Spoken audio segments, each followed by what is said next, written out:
Noticias. Mesa de análisis con especialistas de RR Noticias. Vaya berenjenal en el que está metido diplomáticamente el gobierno de nuestro país con Colombia, después de que el mismísimo presidente de ese país haya pedido ayuda para localizar a estos dos chicos que luego parecerían asesinados y desmembrados, y confirma pues lo que ya sabemos: México es un país donde la violencia no cesa, pero además el conflicto diplomático está servido.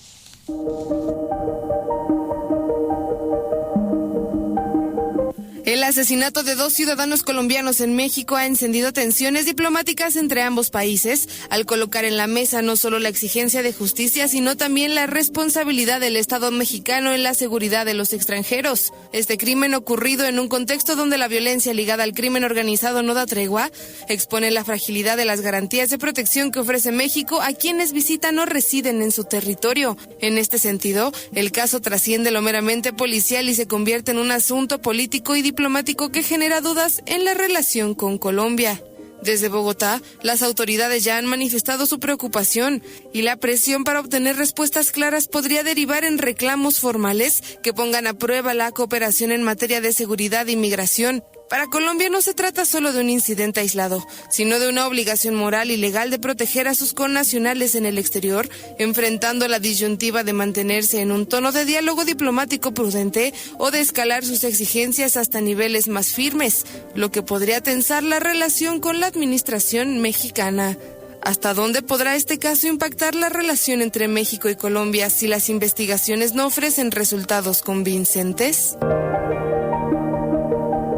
Parte de lo que estamos el día de hoy debatiendo, de lo que estaremos debatiendo este día en la mesa de análisis político de RR Noticias. Felizmente, nuestros convidados a la mesa están todos aquí ya listos y puestos, y les saludo con mucho gusto en el orden en el que fueron sorteados previamente. Arranco contigo, mi querido Jorge Luis Montes, bienvenido. Gracias, Ángel, como siempre un placer estar aquí con todos ustedes. Muchas gracias, don Víctor Cuevas, ¿cómo le va en la vida? Muy bien, mi estimado Ángel, siempre es un privilegio estar en los micrófonos de RR Noticias, estrenando además directora de noticias. Así es, que ya nos acompañaba desde hace algunas semanas, pero ya hicimos aquí la presentación formal con los integrantes de la mesa. Don Sergio Camacho, ¿cómo está usted? Don Ángel, también con el gusto de estar como cada miércoles en RR Noticias, así que a mí con la bienvenida que nos dio Yérica. Así es, y bueno, cierra este pócar de haces nada menos que Juan Luis Íñiguez. Chivermano, ¿cómo estás? Buen día. Siempre apreciado, Ángel Solís, con el gusto de estar aquí en tus micrófonos y con el auditorio que nos escucha amablemente. Qué gustazo recibirles a los 4 esta mañana, y bueno, vamos a platicar precisamente de este tema.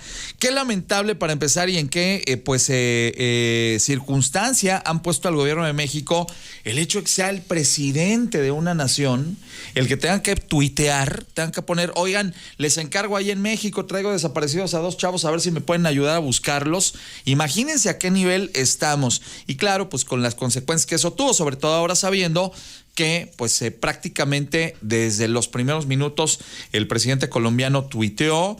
Si se hubiera hecho caso a los primeros reportes que se le hicieron a la autoridad en el Estado de México, otra historia nos contaría o estaríamos ahora platicando, pero pues lamentablemente en esas estamos. Un primer comentario al respecto. Arranco contigo, Jorge. Sí, Ángel, de entrada, pues decir que es lamentable cualquier muerte, estas muertes de estos jóvenes talentosos colombianos que vivían en México, es lamentable. Yo confío que las autoridades mexicanas lleguen a las últimas consecuencias, se desahoguen las investigaciones y se haga justicia para estos jóvenes y para todos los jóvenes que mueren en nuestro país a manos de la delincuencia organizada. También confío que México seguirá con las buenas relaciones bilaterales con Colombia. Recordemos que tenemos más de 200 años de relaciones bilaterales. De hecho, es el primer país después de la independencia con el que México tiene una relación bilateral formal, el primer país que manda un embajador a México. Colombia y México tienen una tradición muy importante en materia de relaciones internacionales internacionales. Es Colombia, el Congreso de Colombia, quien nombra el benemérito de las Américas a nuestro expresidente Benito Juárez, un referente para México. Entonces yo creo que toda esta historia tan fuerte en materia bilateral hará que México pueda seguir con buenas relaciones con este país. Que así sea, son dos naciones hermanas desde hace mucho tiempo y en condiciones muy importantes, y vaya berenjenal en el que estamos. Víctor Cuevas. Pues ojalá que las madres buscadoras fueran colombianas o que los padres de los niños con cáncer que no tienen medicamentos estuvieran en Colombia, porque parece que esa es la manera en la que la Cuarta Transformación da trato preferencial para estas situaciones que son una realidad cotidiana y que lo único que nos vienen a demostrar es que hay golpes de realidad que a la 4T les caen como un balde de agua fría ante los pocos resultados que hay en materia de seguridad cuando se trata de los delitos que sufrimos todos los mexicanos de manera cotidiana. Y aquí en este caso, pues además destacar que el mensaje de Gustavo Petro fue como en clave, ¿no? Porque redacta ahí seguramente el señor todavía con sus antiguos vicios de guerrillero, para que no lo descubran quien pueda interpretar el mensaje, y como la presidenta Claudia Sheinbaum lo dijo, el propio presidente Gustavo Petro también fue guerrillera, pues seguramente pensó, así me va a entender, porque estaba muy mal redactado el mensaje.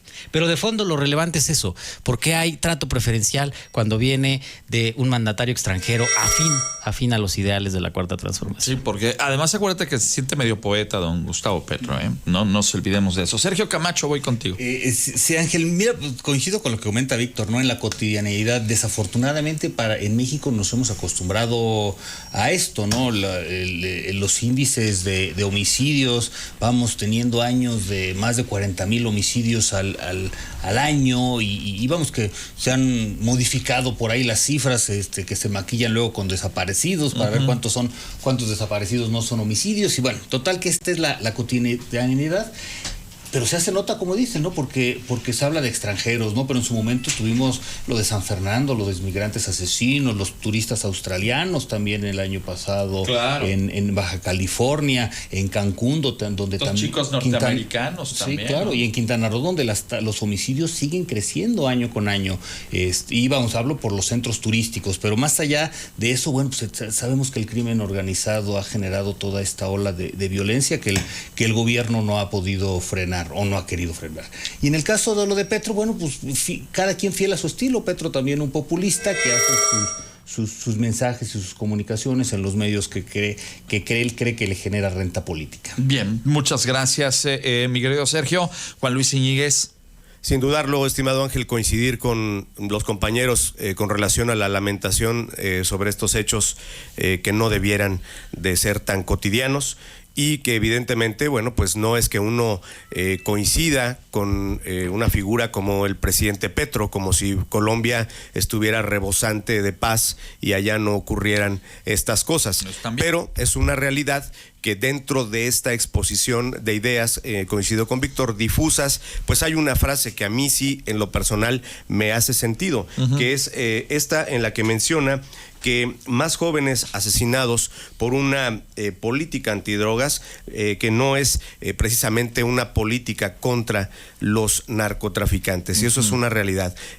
Pasamos evidentemente de un tema muy laxo, de una circunstancia de relaciones diplomáticas, a lo que debiera de ser una coordinación efectiva entre las instituciones a nivel Latinoamérica. Bien, gracias Juan Luis. Son ahora las 7:46. Uno de los temas en los que incide el asunto de el secuestro, tortura, asesinato y desmembramiento de estos jóvenes colombianos es el hecho de que, a pesar de las cifras que ha venido presumiendo el gobierno de la República, es evidente que en diversos puntos de la República Mexicana sigue habiendo escenarios de violencia muy graves, tan fácil como lo que les platicaba ya más temprano esta mañana. ¿En qué nivel de impunidad se sentirán los delincuentes para robarse una camioneta, una patrulla de la Guardia Nacional la semana pasada allá en Sinaloa, o esta semana, el día de ayer, rafaguear la camioneta de la nieta del desgobernador de Sinaloa? Increíble, pero cierto. En fin, voy ahora contigo, Jorge. o que hagan correr a policías en Querétaro, que los desarmen, que los hagan correr. Me parece que es un problema generalizado que no tiene que ver solamente con la Cuarta Transformación y con los gobiernos en los que encabezamos el proyecto de transformación.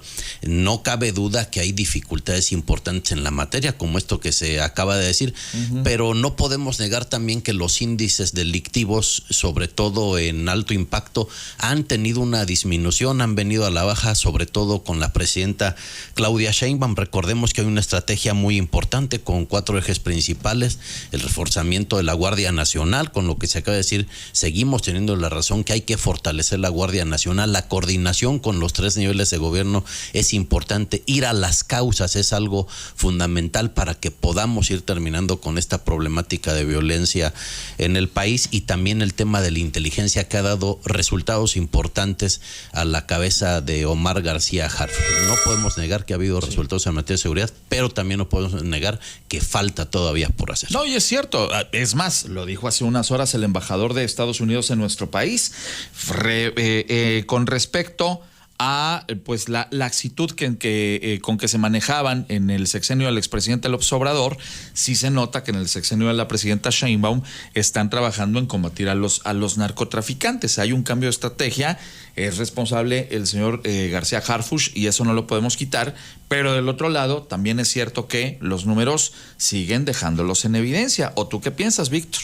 Completamente, y es que dentro de eso mucho que hay que avanzar, pues hay que recuperar 7 años que se perdieron porque la decisión de López Obrador fue dejar de fortalecer a las policías municipales y estatales en una política francamente suicida que fue un balazo en el pie, porque terminaron desmantelando al grueso de los cuerpos policiales, que son el primer respondiente, los policías de a pie, los policías que al final son los primeros que van a actuar ante una emergencia o ante un llamado de la ciudadanía. Y por esta supuesta austeridad que prometía López Obrador, pues se dejaron de apoyar, y hoy viene en este nuevo cambio de estrategia a decir, ahora sí vamos a volver a apoyar a las policías estatales y municipales. Sí, pero ya traes 7 años de atraso, 7 años de unidades que no fueron atendidas en su momento y que tienen que recuperar todo ese tiempo perdido, y tampoco se les ve tanta voluntad como para corregir ese error del pasado. Bien, muchas gracias, Víctor. Sergio Camacho. Sí, Ángel, bueno, sí, el tema de la colaboración, parece que de momento podría no haberle mucho que reprochar a Claudia Sheinbaum, porque está iniciando, y parece que está iniciando con una inercia diferente. Qué desafortunado cuando esto se engloba dentro del tema de la Cuarta Transformación que comenta Jorge Luis, en un asunto donde se perdió tanto tiempo, ¿no? Donde se dejó de apoyar con los recursos económicos necesarios a los municipios, que es la parte más vulnerable de esta pirámide del crimen organizado y donde más penetran. Acabamos de ver lo que sucedió con esta alcaldesa de Veracruz en tema de la convivencia con presuntos capos, y bueno, y la estrategia de abrazos no balazos, ¿no? Al final los índices empezaron a presumir que el índice o el número de homicidios al año bajaban, pero por otro lado el número de desaparecidos al año crecía, y entonces, bueno, para el caso de estos desafortunados jóvenes colombianos, si no hubieran encontrado los cuerpos, si el crimen organizado con esa impunidad que goza no se hubiera ufanado de mostrarlos, pues en lugar de entrar en la estadística de homicidios, hubiera entrado la desaparición. Claro, tienes toda la razón, y entonces pues ya los pones en esa categoría y ahí viven, bueno, no viven, ahí se quedan en un limbo centenares y acaso miles de personas, pero los hechos pues ahí están, los temas de violencia. Voy contigo, Juan Luis. Sí, Ángel, pues bueno, también es muy evidente cómo una frase mueve tanto con relación a lo que se dice desde la mañanera. La presidenta dice, yo no me voy a prestar a un debate con el presidente Petro. Y esto es una realidad, es un gobierno que no reconoce la verdad en otro frente que no sea en sí mismo. Y es una realidad que vemos de manera constante, porque finalmente ellos se niegan no solo a debatir, sino también a escuchar a otras personas que piensan distinto, y evidentemente en este caso en particular con los jóvenes colombianos, pues hay también una mano que confunde hechos, que normalmente entorpece investigaciones, que es esta narcomanta en la que, bueno, pues de manera original lo hacen vinculativo al tema de la familia michoacana, pero que ya en algunos comentarios posteriores se vincula esto a una organización como la de Tepito, que esto tiene tomada la Ciudad de México desde hace muchos años, cogobernando con Morena, porque bueno, es un grupo político que desde 1997 hasta la fecha pues ha gobernado la ciudad, es decir, 28 años de construir un clima de absoluta impunidad. Bien, muchas gracias. Vamos a seguir con esta mesa. Son ahora las 7:52. Es la mesa de análisis político de RR Noticias y hay más del contexto esta mañana.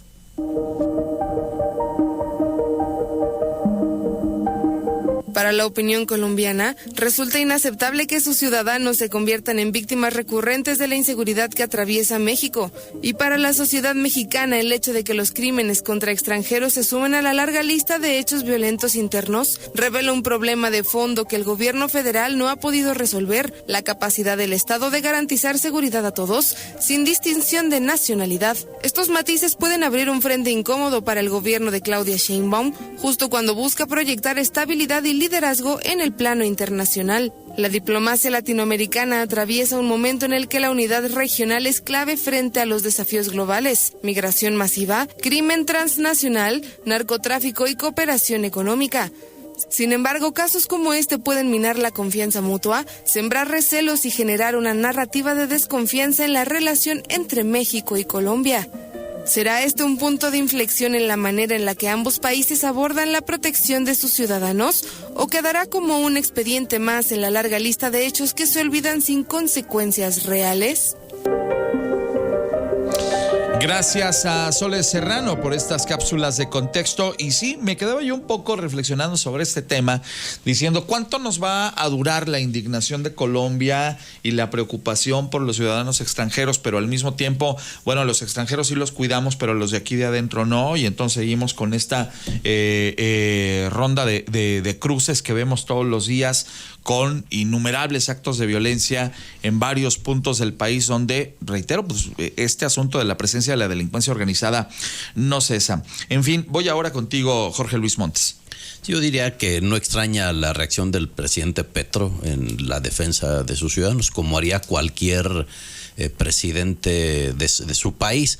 También ocurrió con Florence Cassés cuando se sufrió se acusó de secuestro, y que que se hizo el montaje, y que Felipe Calderón también entró en debate con el entonces presidente de Francia. Lo mismo hace México con Estados Unidos, con este despliegue. Me parece más estratégico el despliegue de la atención con los consulados en Estados Unidos cuando hay algunas situaciones. O sea, es una reacción, me parece, natural del presidente de Colombia, que se tendrá que atender como se deben atender todos los casos lamentables de homicidio en nuestro país. Entonces, me parece que la reacción del gobierno mexicano será importante en cuanto se den resultados de este caso del doble asesinato de estos ciudadanos colombianos.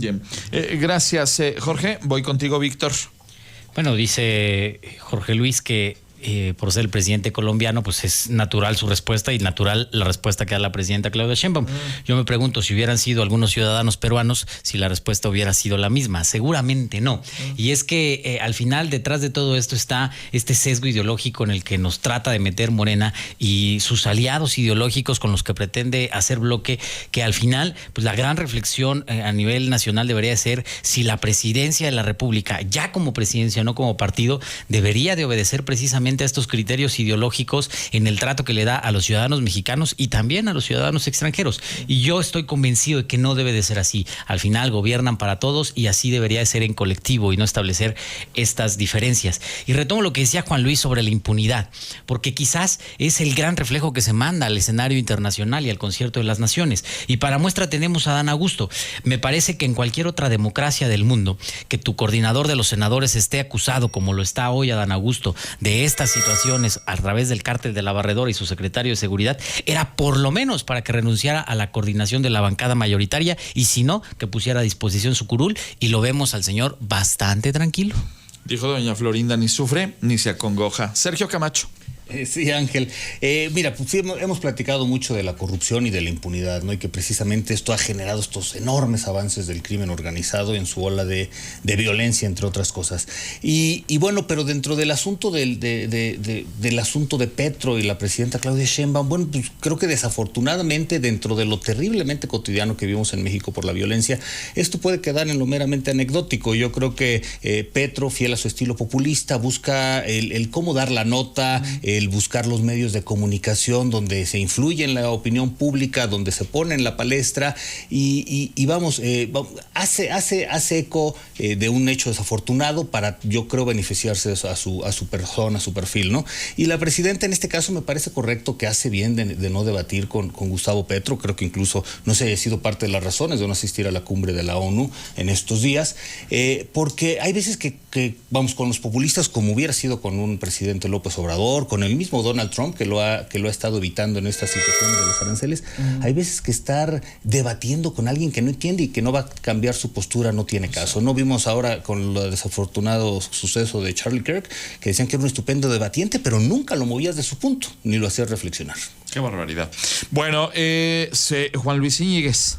2 puntos que derivan de este tema que hoy tocamos, estimado Ángel. Primero, el gran número de restos humanos que existen sin identificar en muchas dependencias públicas en México, sí.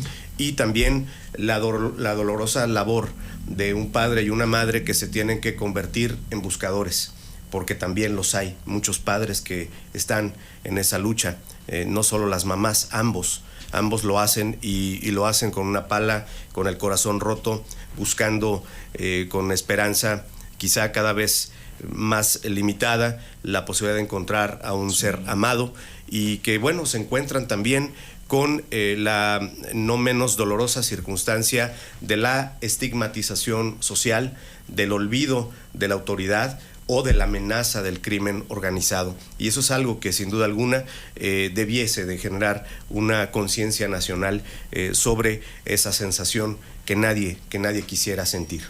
Bien, muchas gracias, mi estimado Juan Luis. Momento ya de irnos a la ronda de conclusiones finales. Si a ustedes les parece, nos vamos con 30 segundos para cada quien. Arranco contigo, Jorge. Lamentablemente hay casos que se vuelven mediáticos y a los que se les pone más atención, pero es una realidad que afecta a lo largo y ancho del país. Colombia vivió situaciones o ha vivido situaciones muy similares, por eso somos países hermanos, países muy similares. Yo creo que esta situación crítica con estos ciudadanos colombianos debe ser una oportunidad para replantear las relaciones bilaterales y también replantear las estrategias de temas que le afectan de manera similar a ambos países. Le agradezco mucho. Voy ahora con usted, don Víctor Cuevas. Pues es una situación que ilustra lo que durante muchos años ha estado ocurriendo en nuestro país, inclusive no solamente con la Cuarta Transformación, sino en términos de crimen organizado, por esta sinergia y relación que hay entre los cárteles mexicanos y los cárteles colombianos y el entramado de corrupción internacional que se ha construido a través del tráfico de drogas. Y quizás es un buen momento para la reflexión de lo que el propio Petro ponía, si realmente esta lucha frontal contra las drogas proviene desde el prohibicionismo o es una situación legítima de seguridad de las naciones. Nada más como anotación para que pues quizás habría que reflexionar acerca de eso. Bien, gracias Víctor. Sergio Camacho. Sí, Ángel, mira, yo no pensaría que es una oportunidad para reflexionar, ¿no? Sino más bien para actuar, y en este caso, los números, como comentaba, de homicidios y de desaparecidos siguen creciendo, y a pesar de que parece que desde el gobierno federal hay un cambio de estrategia, se necesitan resultados muy, muy inmediatos. Creo que lo que le sucedió desafortunadamente a estos jóvenes colombianos es lo que viven muchas personas, cientos de personas diariamente en nuestro país, y cuando hablaba Jorge Luis de la Guardia Nacional, que hay que reforzar la cara, ¿no? Y a las presidencias municipales, o sea, no es posible, y como lo comentamos en otros programas, que por ejemplo en México no se puede viajar tranquilo en carretera. Claro, tienes toda la razón. Sobre todo a mí lo que más me choca es suponer que, pues por su apariencia, eran 2 chicos que se dedicaban al mundo de la música, pero pues obviamente tienen tono colombiano, llegan tatuados, los ven en el Estado de México, dicen estos quieren venir a vender mugrero aquí, mejor de una vez mandamos un mensaje, los agarran y los torturan y los matan. Solo por su apariencia creo yo que se dio toda esta circunstancia. Y esto, como dices tú, les pasa a miles todos los días en las calles de nuestro país. Cierras la mesa esta mañana, Juan Luis Íñiguez. Un dato para tu auditorio, estimado Ángel, y que no proviene de la ardida oposición. Con Morena se han duplicado las desapariciones en México y particularmente con Claudia Sheinbaum llevamos 63,000. Y esto que pudiese ser peor, porque hay un subregistro de estos casos y hay una situación de desapariciones diarias que no tienen evidentemente un pronunciamiento mediático. De tal suerte que es un tema, estimado Ángel, que tenemos que seguir mencionando en esta mesa y hacerlo con mucha responsabilidad. Bueno, pues quiero agradecerles mucho sus puntos de vista al respecto esta mañana y sus interesantes y siempre calificadas reflexiones sobre este asunto. ¿Les parece si nos encontramos dentro de 8 días, caballeros? Los despido esta mañana. Don Jorge Luis Montes, qué gustazo tenerle por acá. Como siempre, Ángel, muchísimas gracias. Aquí nos vemos la siguiente semana. Sensacional. Don Víctor Cuevas. Oigan, miércoles complicado para los compañeros de La Fuente Política aquí en RR Noticias porque tienen primero el informe del legislador más productivo de Acción Nacional, el gobernador Mauricio Curi, que hay que reconocerle su trabajo legislativo. Okay. Luego está el informe del presidente del Tribunal Superior de Justicia, el doctor Braulio Guerra. Así es. Y se cierra la tarde con el informe del diputado más productivo, no solo de Querétaro, sino de todo el país, Paul Hospital. 100 iniciativas presentadas, 38 aprobadas, casi una por mes. Maravilloso. Bueno, muy bien. Bueno, vaya números que ha traído el día de hoy a la mesa Víctor Cuevas. Don Sergio Camacho. Traía el acordeón, Víctor. También un gustazo, un abrazo, don Ángel, a todo el equipo de R Noticias, a mis compañeros de mesa y a todo tu auditorio. Chiva, hermano, qué alegría. Después del corajazo que me hicieron pasar mis Chivas el fin de semana, ya se reivindicaron ayer, Juan Luis Íñiguez. Pues, continuando con la numeralia, pues me parece que vienen 6 partidos en donde puede haber una buena producción de puntos y aquí pues tocan los Pumas. Sí. Ya veremos qué apuesta corre aquí en esta mesa. A ver si a don Keylor no se le ocurre desquitarse para la próxima después del papelón que hicieron el día de ayer. Qué barbaridad, pero bueno. De penita. Pues apostemos por la cantera, mi querido Juan Luis, a ver si ahí está la clave. Por lo pronto, amigas y amigos, esta ha sido la mesa del día de hoy. Señores, nos encontramos dentro de 8 días, ¿les parece? Sensacional. Son ahora las 8:03. Regreso enseguida contigo.